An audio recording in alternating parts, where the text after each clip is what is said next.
Hello बच्चों, आप देख रहे हैं पीएमसी वीटीसी हिंदी चैनल। बच्चों, वीडियो देखने के बाद आपको क्या करना होगा यह मैं आपको बताती हूँ। बच्चों, आपको वीडियो देखने के बाद डिस्क्रिप्शन बॉक्स में इस वीडियो के घटक से संबंधित कुछ आसान प्रश्न दिए गए हैं, उन्हें आपको अपनी कॉपी में हल करना होगा। और साथ ही साथ में वीडियो के डिस्क्रिप्शन बॉक्स में वीडियो से संबंधित एक छोटा सा गूगल फॉर्म दिया गया है, जिसकी लिंक आपको दिया है। आप अपने मतों के द्वारा हमें बताइए कि आपको वीडियो कैसा लगा। और साथ ही में बच्चों, आपको बीएमसी वीटीसी हिंदी चैनल को लाइक एंड सब्सक्राइब करना बिल्कुल ना भूलें, जिससे कि आपको हमारे सभी नए वीडियो की जानकारी प्राप्त हो जाएगी।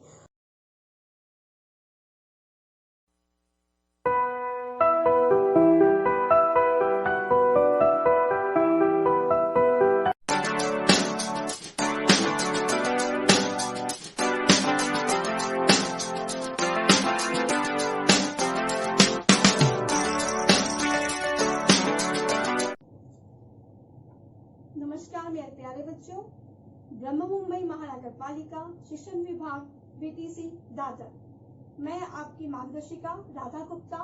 आइए बच्चों, हम अपने विषय की ओर चलते हैं। कक्षा 7वीं, विषय हिंदी, पाठ 13, मेरे देश के लाल। मेरे देश के लाल 13 पाठ एक कविता है। इसके कवि हैं श्री बाल कवि बैरागी। बाल कवि बैरागी जी का जन्म 10 फरवरी 1931 को भारत के मध्य प्रदेश के मंदसौर में रामपुर नामक स्थान पर हुआ था। उनकी रचनाएं सूर्य उवाच, हैं करोड़ों सूर्य, दीप निष्ठा को जगाओ, प्रतिनिधि रचनाएं, बाल कविताएं आदि। परिचय। श्री बाल कवि बैरागी जी बहुमुखी प्रतिभा के धनी हैं। वे सांसद, पत्रकार, शिक्षाविद, हिंदी कवि, फिल्मी गीतकार के रूप में प्रसिद्ध हैं। प्रस्तुत गीत के माध्यम से कवि ने सेनानियों की आन बान शान एवं हमारे स्वाभिमान को दर्शाया। यहाँ पर आप तिरंगा थामे सैनिकों को देख रहे हैं। तिरंगा हमारा राष्ट्रीय ध्वज, जो कि हमारी आन बान शान का, हमारे स्वाभिमान का प्रतीक है। ये लहलहाता हुआ तिरंगा और इसको थामे हुए भारत के वीर सपूत, उन्हें समर्पित है यह कविता श्री बाल कवि बैरागी द्वारा लिखी हुई मेरे लाल।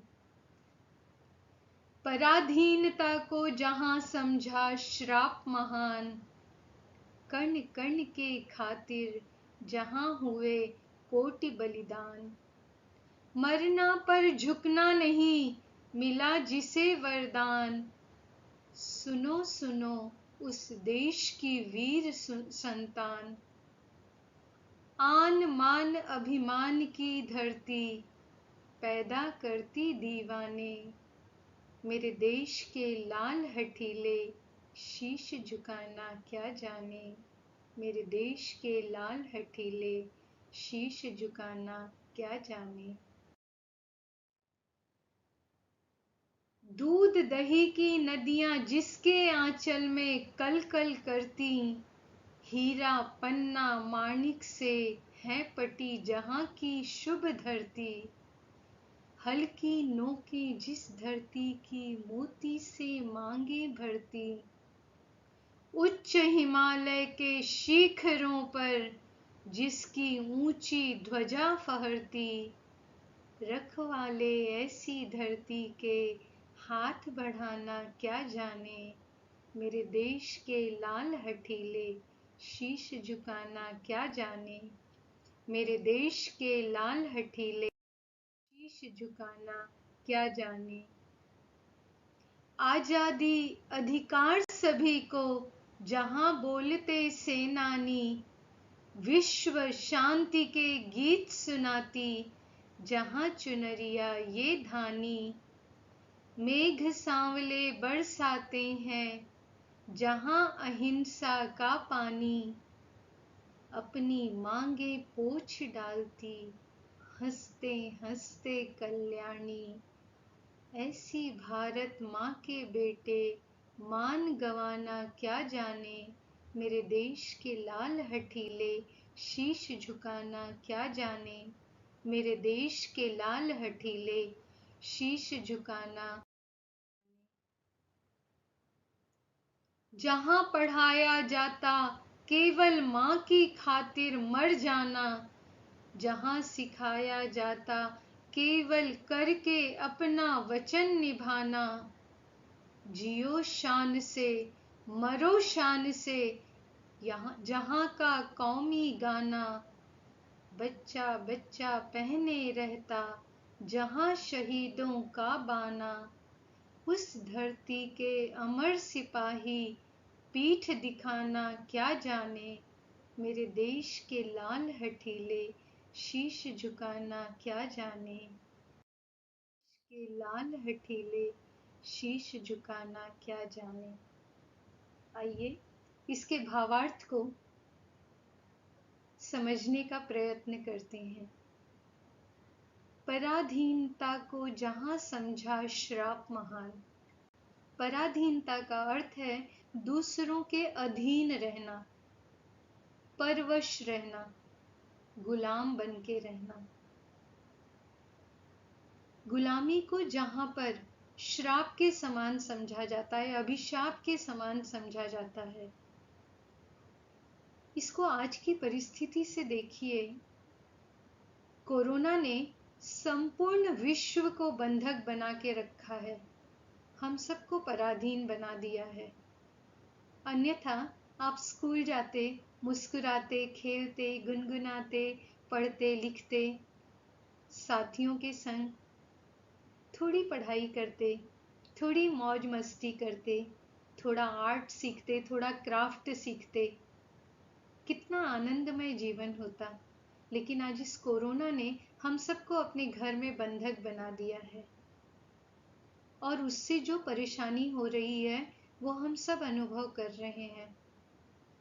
न केवल व्यक्तिगत स्तर पे बल्कि सामाजिक और वैश्विक स्तर तक हम अनुभव कर रहे हैं। इसके दुष्परिणाम हम देख रहे हैं। अब आप सोचो बच्चों कि पराधीनता कितना बड़ा अभिशाप है। हमारे पुराणों में कहा गया है कि व्यक्ति स्वतंत्र जन्म लेता है और स्वतंत्र रहते ही उसकी मृत्यु हो जाती है। प्रसिद्ध साहित्यकार राहुल सांकृत्यायन जी ने भी एक जगह लिखा है, पराधीनता सपने हूँ सुख नाही।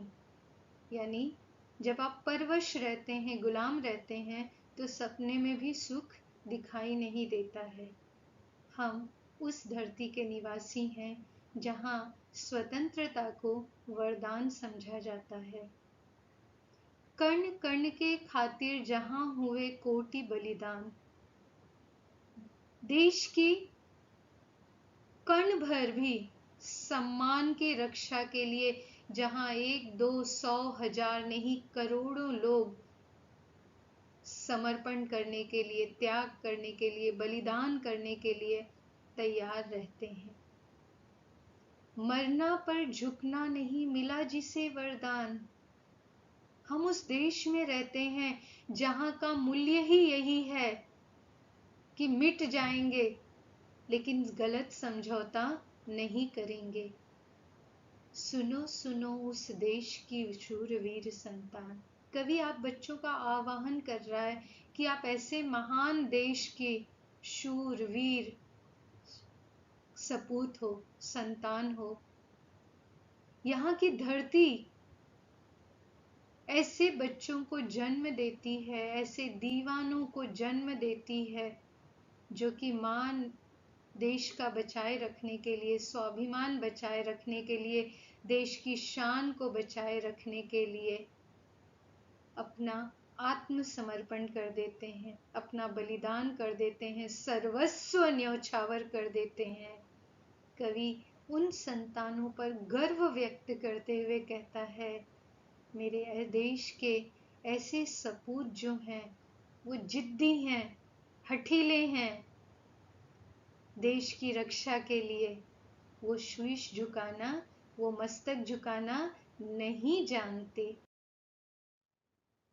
भारत की दूसरी विशेषता यहाँ कवि ने इंगित की है, हमारा देश इतना संपन्न है, समृद्ध है कि यहाँ दूध दही की नदियां बहती हैं।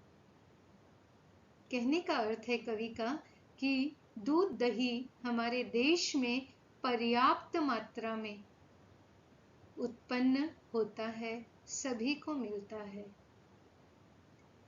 इसका एक अर्थ और है बच्चों कि यहाँ की जो नदियां हैं उनका जल दूध दही के समान हमारे लिए पोषक है, हमारे लिए वरदान स्वरूप है। यहाँ की नदी का पानी अमृत के समान है और साल के 12 महीने यहाँ की नदियां कलकल करती रहती हैं। हीरा पन्ना माणिक से है पटी जहाँ की शुभ धरती।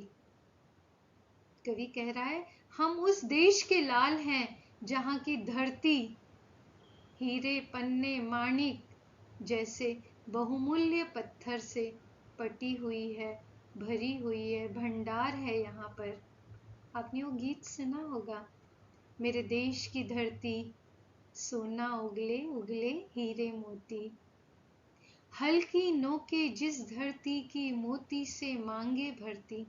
चित्र में देखिए बच्चों, कृषक किसान जब अपनी हल्की नोक धरती पर गड़ाता है, उसके पसीने की श्वेत बिंदु झर के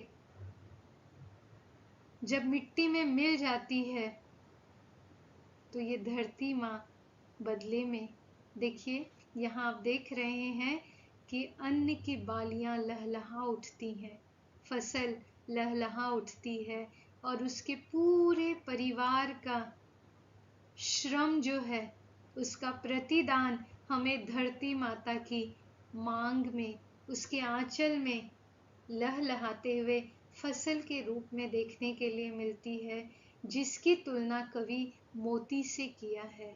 मोती के समान अनमोल ये दाने हैं। उच्च हिमालय के शिखरों पर जिसकी ऊंची ध्वजा फहराती, उत्तर में गर्व से खड़ा सीना ताने हिमालय और उस पे लहलहाता हुआ हमारा प्यारा तिरंगा।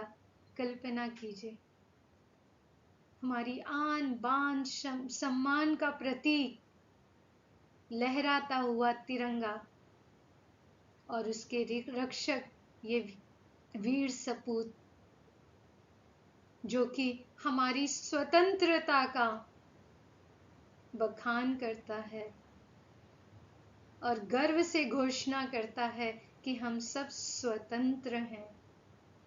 रखवाले ऐसी धरती के हाथ बढ़ाना क्या जाने। जिस देश के बच्चे शूरवीर पराक्रमी हैं और मेहनती हैं, अपनी मेहनत से धरती का सीना चीरकर अन्न के मोती के दाने निकालना जानते हैं, श्रम को ही पूजा समझते हैं, ऐसे देश के रखवाले किसी के आगे हाथ नहीं बढ़ाते। वे जिद्दी हैं, श्रम का जिद पालते हैं, सम्मान का जिद पालते हैं, लेकिन किसी के आगे आते हैं। और इसीलिए कवि कहता है, मेरे देश के लाल हठीले शीश झुकाना क्या जाने। आप चित्र में देख रहे हो बच्चों, तिरंगा है और तिरंगे के पास रक्षक बने हमारे सिपाही खड़े हैं। उनके शक्ति की घोषणा करते हुए उनके हाथ में शस्त्र भी हैं, लेकिन वे अपने शस्त्र का, अपनी शक्ति का उपयोग किसी को डराने के लिए नहीं करते हैं। क्यों?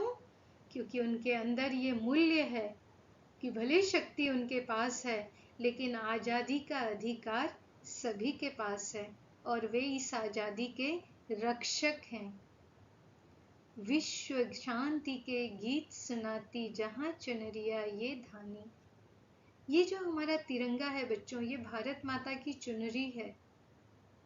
इसमें ये जो ऊपर आप केसरी रंग देख रहे हैं, ये भारत के वीर सपूतों के शौर्य की, शक्ति की, बलिदान की प्रतीक है।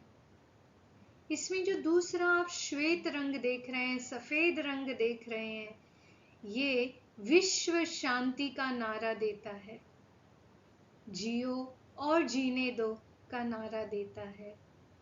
और अंत में जो ये तीसरी पट्टी हरे रंग की है, ये घोषणा करती है, दर्शाती है हमारे धरती के सुजलाम सुफलाम होने की। हरी भरी धरती का प्रतीक है। बीच में जो ये धर्म चक्र है बच्चों, इसे सारनाथ के अशोक स्तंभ से लिया गया है। ये घोषणा करती है, जीवन चलने का नाम, चलते रहो सुबह शाम, चरैवती चरैवती, चलते रहो चलते रहो। जीवन गतिशील है और तुम भी हमेशा गतिशील रहो। और दूसरा प्रतीक है धर्म का। धर्म का, धर्म सदैव गतिशील रहता है। मेघ सांवले बरसाते हैं जहां अहिंसा का पानी। यहाँ के मेघ भी, बादल भी अपने कण कण में, अपने प्रत्येक बूंद में अहिंसा का मूल्य हमारे अंदर सिंचित करते हैं। हमारी संस्कृति है अहिंसा परमो धर्म। अहिंसा सबसे बड़ा धर्म है, सबसे महान धर्म है। अपनी मांगे पोंछ डालती हंसते हंसते कल्याणी। किसी के पति की जब मृत्यु हो जाती है और ये समाचार आता है कि वो वीर गति प्राप्त कर लिया देश की रक्षा करते हुए, तो हमारे देश की कल्याणी, भाग्यशालिनी रोती नहीं है। वो इस बात पे गर्व करती हैं कि उनके पति ने देश के लिए बलिदान दिया है, और वे हंसते हंसते अपने मांग का सिंदूर पोंछ डालती हैं। माताएं स्वयं तिलक करके अपने बच्चों को मातृभूमि की रक्षा करने के लिए रण क्षेत्र में भेजती हैं। ऐसी भारत माँ के बेटे मान गंवाना क्या जाने। जहां माँ स्वयं प्रेरित करती है अपने बेटे को कि ये केवल धरती नहीं है, ये तुम्हारी माँ है, ये मातृभूमि है। हम अपने देश को देश नहीं बोलते हैं, हम भारत माता बोलते हैं। हम अपनी जमीन को मातृभूमि कहते हैं। ऐसे देश के बेटे मान गंवाना नहीं जानते। वे शान की रक्षा करते हैं क्योंकि वे हठीले हैं, जिद्दी हैं। वो देश पे मर मिटते हैं, लेकिन सिर झुकाते हैं, देश की आन बान की रक्षा करते हैं। जहां पढ़ाया जाता केवल माँ के खातिर मर जाना। हमने देखा था पिछली लाइन में, यहाँ सिखाया जाता है, बच्चों में ये मूल्य सिंचित किया जाता है कि देश के आन बान शान की रक्षा करना हमारा पहला कर्तव्य है।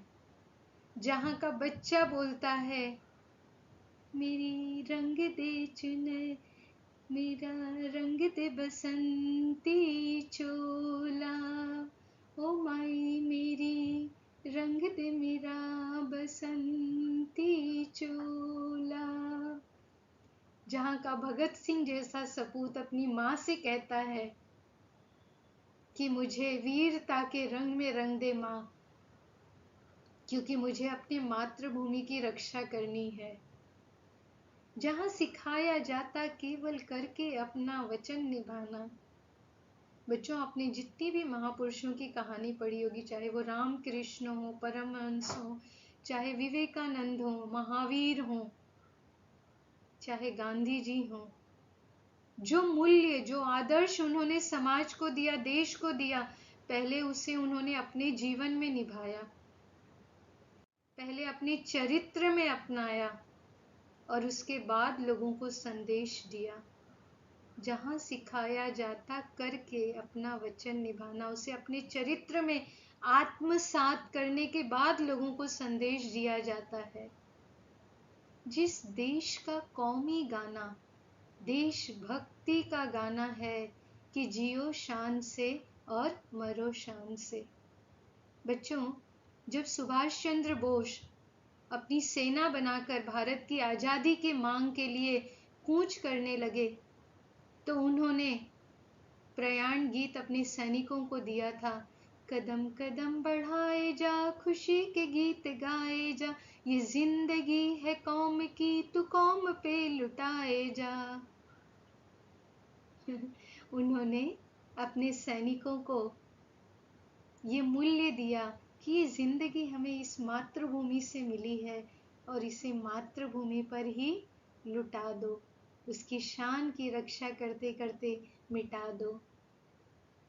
बच्चा बच्चा पहना रहता जहां शहीदों का बाना, जहां हर बच्चे के मन में एक शहीद का मूल्य, संस्कार बसा हुआ है, उस धरती के वीर सिपाही पीठ नहीं दिखाया करते, क्योंकि इस देश के लाल जिद्दी हैं।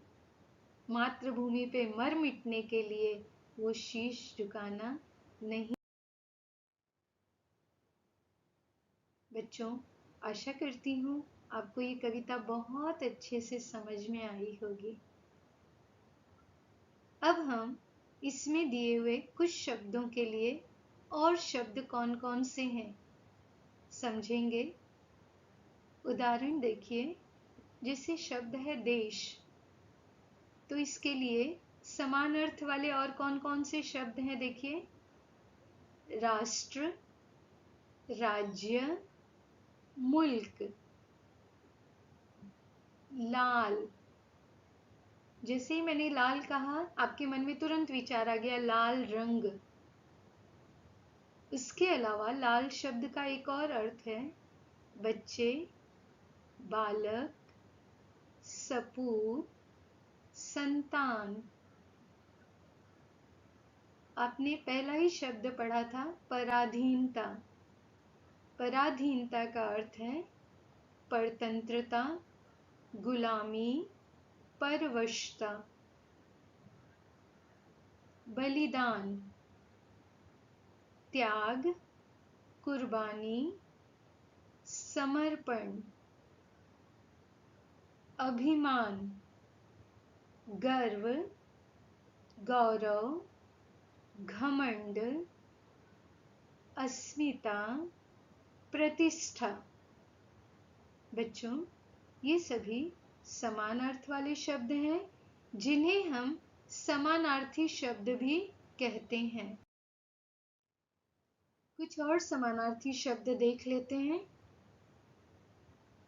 मेघ, बादल, घन, जलधर, जलद, नीरद, अम्बुद।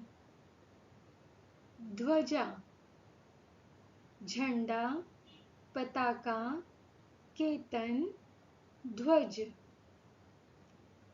वरदान, आशीर्वाद, आशीष,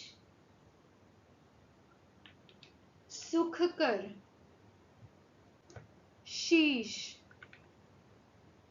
सिर, माथा, मस्तक, मुंड। मान, सम्मान, आदर। आन, ढंग, तेवर।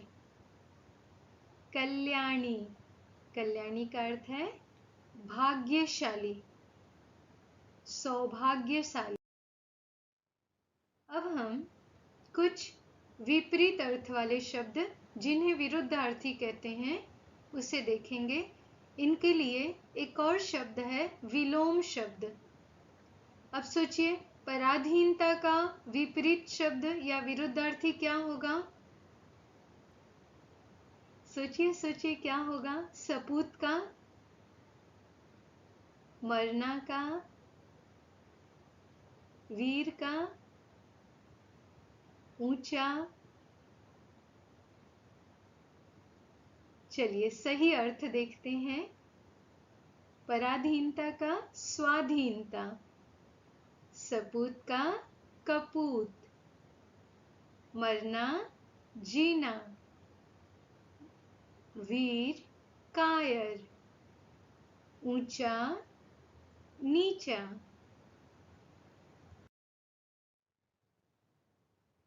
ये जो ध्वज आपके सामने है बच्चों, तिरंगा, जिसे हमने अभी शान से सलामी दी कविता के माध्यम से, थोड़ा सा देखते हैं कि इसका विकास कैसे हुआ। बच्चों, जो पहला ध्वज हमारे पास आया वो इस तरह का था। इसमें ऊपर कमल, नीचे चांद और सूर्य, ये सब, और बीच में वंदे मातरम उस समय की सामाजिक और सांस्कृतिक पृष्ठभूमि को दर्शाता है। ये पहला राष्ट्रीय ध्वज घोषित हुआ 7 अगस्त 1906 को कलकत्ता के ग्रीन पार्क में फहराया गया था। दूसरा ध्वज जो आया बच्चों, उसमें थोड़ा संशोधन किया गया। ये 1907 में पेरिस में मैडम भीखाजी कामा और उनके साथ के कुछ क्रांतिकारियों द्वारा फहराया गया था। पेरिस में बच्चों उस समय ये दल जो है वो भारत के प्रतिनिधि के रूप में गया था, और जब मैडम कामा वहां पर गईं और बोलने लगी तो लोगों ने कहा, अरे ये कैसा राष्ट्र है, इनके पास अपनी कोई ध्वजा भी नहीं है। और उस समय इस दल ने इसे अपने भारत के ध्वज के रूप में फहराया था। बच्चों, 1917 में लोकमान्य तिलक के साथ डॉक्टर एनी बेसेंट ने मिलकर आजादी का बिगुल बजाया था। डॉक्टर एनी बेसेंट इंग्लैंड की थीं और उस समय ये ध्वज लहराया गया था। इसमें आप देख रहे हो अमेरिका का जो इंग्लैंड का जो ध्वज है, यूनियन जैक, इसे भी लिया गया था। चांद सितारे और ये रंग सब उस समय के समाज का प्रतिनिधित्व कर रहे थे। गांधी जी को ये ध्वज 1921 में विजयवाड़ा के एक युवक ने भेंट। बाद में इस तरह से ध्वज 1931 में प्रस्ताव के रूप में आया और इसे राष्ट्रीय ध्वज के रूप में, संग्राम चिन्ह के रूप में अपनाया गया था। और ये है संशोधित तिरंगा। 22 जुलाई 1947 को संविधान सभा ने इसे स्वतंत्र भारत के राष्ट्रीय ध्वज के रूप में स्वीकार किया था। इस तरह से ध्वज में संशोधन होता रहा, विकास होता रहा और स्वतंत्र भारत का तिरंगा राष्ट्रीय ध्वज के रूप में अपनी आन बान शान से लहरा रहा है, जो कि कवियों को भी कविता रचने के लिए प्रेरित करता है। अब हम देखेंगे बच्चों, किसी शब्द में से प्रत्यय कैसे अलग किया जाता है। उदाहरण के लिए देखते हैं बच्चों, शब्द है पराधीनता। इसमें मूल शब्द है पराधीन, प्रत्यय है ता, नया शब्द बना पराधीनता। दूसरा शब्द है रचनाएं। मूल शब्द है रचना, प्रत्यय है ए। नवीन शब्द क्या बना? आप लिखेंगे नदियां। मूल शब्द है नदी, प्रत्यय क्या है और नवीन शब्द क्या है वो आप लिखेंगे। शब्द है चुनरिया, मूल शब्द है चुनरी, प्रत्यय और नवीन शब्द आप अपनी नोटबुक में स्वयं लिखेंगे। बच्चों, ऐसा ही एक प्रयाण गीत श्री गोपाल प्रसाद व्यास द्वारा लिखा हुआ मैं आपके लिए लेकर आई हूँ। गाएंगे और इसका आनंद लेंगे। तू प्रयाण गीत गाए जा, तू स्वर में स्वर मिलाए जा। तू प्रयाण गीत गाए जा, तू स्वर में स्वर मिलाए जा। ये जिंदगी का राग है, जवान जोश खाए जा। तू प्रयाण गीत गाए जा, तू प्रयाण गीत गाए जा। तू कौम का सपूत है, स्वतंत्रता का दूत है। निशान अपने देश का उठाए जा, उठाए जा। तू प्रयाण गीत गाए जा, तू प्रयाण गीत गाए जा। ये आंधियां पहाड़ क्या, ये मुश्किलों की बाढ़ क्या। दहाड़ शेर हिंद आसमान को हिलाए जा। तू प्रयाण गीत गाए जा, तू प्रयाण गीत गाए जा। तू बाजुओं में प्राण भर, सगर्व वक्ष तान कर। गुमान माँ के दुश्मनों का धूल में मिलाए जा।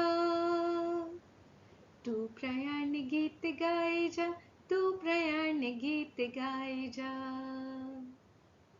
तू स्वर में स्वर मिलाए जा, ये जिंदगी का राग है, जवान जोश खाए जा। तू प्रयाण गीत गाए जा, गीत गाए जा। तू कौम का सपूत है, तू प्रयाण गीत गाए जा। तू प्रयाण गीत गाए जा, तू प्रयाण गीत गाए जा। धन्यवाद बच्चों, खूब पढ़िए, खूब आगे बढ़िए। तो बच्चों, आपको कविता अच्छी तरह से समझ में आई? आपने कविता का आनंद लिया? आशा करती हूँ आपको इस कविता की प्रत्येक विषय वस्तु अच्छी तरह से समझ में आई होगी। इसे देखते रहिए, पढ़ते रहिए और लाइक कीजिए, सब्सक्राइब कीजिए। इस तरह के अन्य वीडियो बनाकर मैं आपके लिए भेजूंगी, वो आप तक पहुंचते रहे, उसकी सूचना पहुंचते रहे, इसलिए इस चैनल को लाइक कीजिए, सब्सक्राइब कीजिए। धन्यवाद।